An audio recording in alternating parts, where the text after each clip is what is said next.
દિવ્ય લક્ષ્ય આર્યનની સાધના।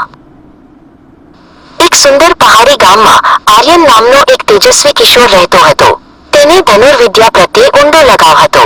તેનું સપનું માત્ર રાજ્યનો શ્રેષ્ઠ ધનુર્ધર બનવાનું જ નહીં, પણ પોતાની કલા દ્વારા પરમાત્માને પામવાનું હતું। તે દરરોજ સવારે વહેલા ઉઠીને પહાડોમાં પોતાના ધનુષ સાથે જતો।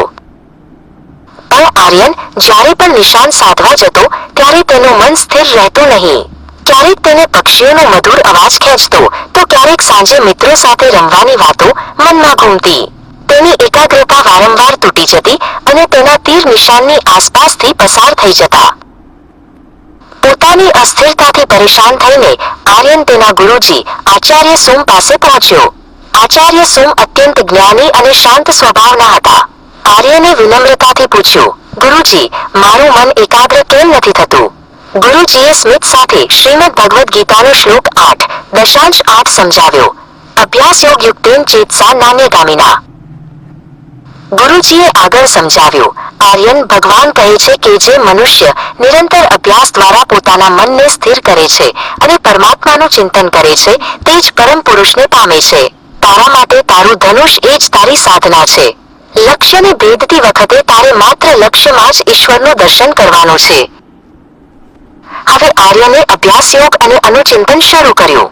જ્યારે પણ તેનું મન ભટકતું ત્યારે તે મનમાં બોલતો નાન્યગામિના, એટલે કે મારે ક્યાંય બીજે ભટકવાનું નથી।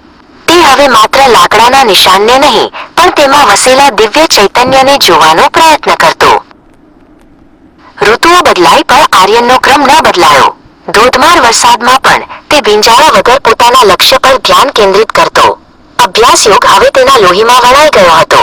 તેની મહેનત અને સમર્પણ તેને આંતરિક શાંતિ આપી રહ્યા હતા। એક દિવસ રાજ્યમાં ભવ્ય ધનુર્વિદ્યા સ્પર્ધાનું આયોજન થયું। દૂર દૂરથી મહારથીઓ આવ્યા હતા। સ્પર્ધાના મેદાનમાં હજારોની મેદની હતી।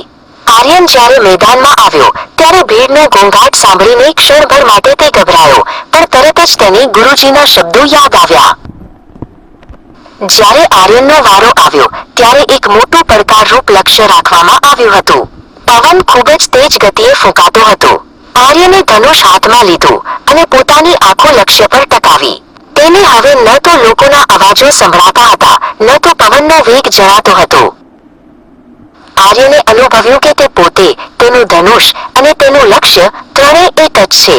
તેણે પરમ પુરુષનું સ્મરણ કર્યું અને તીર છોડ્યું। તીર હવામાં વિંઝાઈને સીધું જઈને બરાબર લક્ષ્યના કેન્દ્રમાં વાગ્યું। આખું મેદાન આશ્ચર્ય અને હર્ષનાદથી ગુંજી ઉઠ્યું।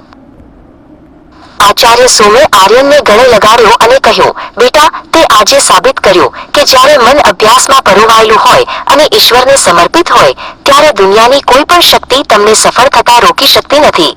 આર્યન સમજી ગયો કે ગીતાનો આ શ્લોક માત્ર વિજય માટે નહીં, પણ જીવન જીવવાની એક પવિત્ર રીત છે।